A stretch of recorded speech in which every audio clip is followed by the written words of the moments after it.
राखी के रुपैया रे।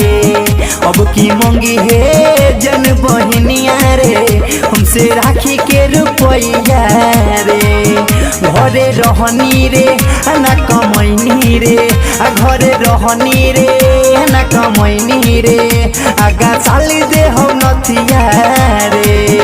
अब की मंगी है जन बहनिया रे, हमसे राखी के रुपैया रे।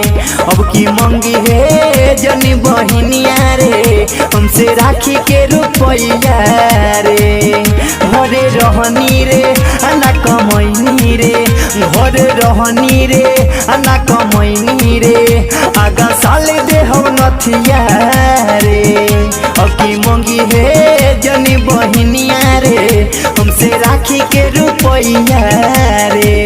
अब की मंगी है जन बहनिया रे, बहनिया रे, राखी के रुपैया रे। आप सुन रहे हैं अमृता मिर्जा की शानदार प्रस्तुति। राखी के रुपैया रे।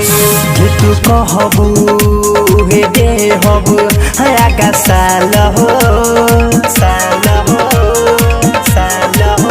लॉकडाउन के चलते बानी बेहाल हो, बेहाल हो, बेहाल हो।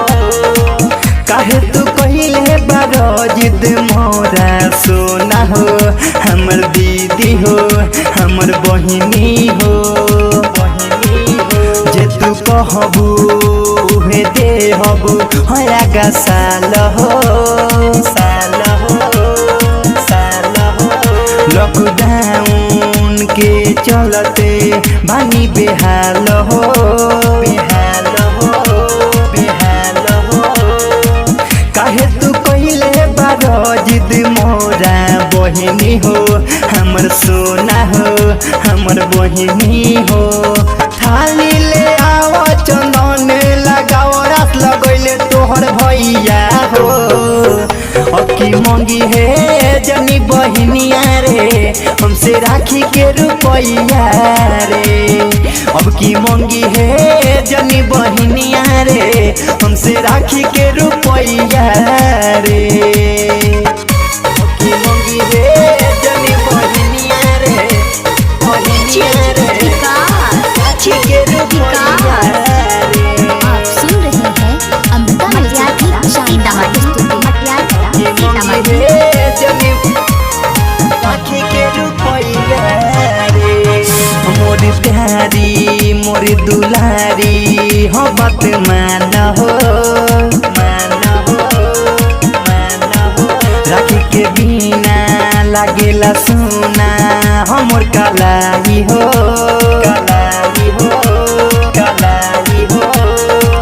काहे तू कइले बारू देरी, जल्दी आवहो, हले आवहो, हले आवहो, ले आवहो। मोर प्यारी मोर दुलारी हो, बात मान हो, मान हो, मान हो।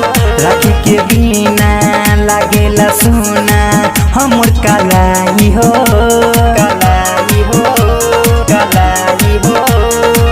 काहे तू कइले बारू देरी, जल्दी आवहो, हले आवहो, हले आवहो।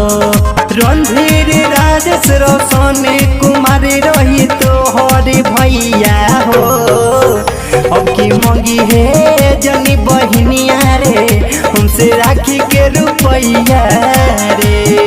अब की मंगी है जनी बहनिया रे, हमसे राखी के रुपैया रे। बहुत परेशानी में बनिए बहिनी।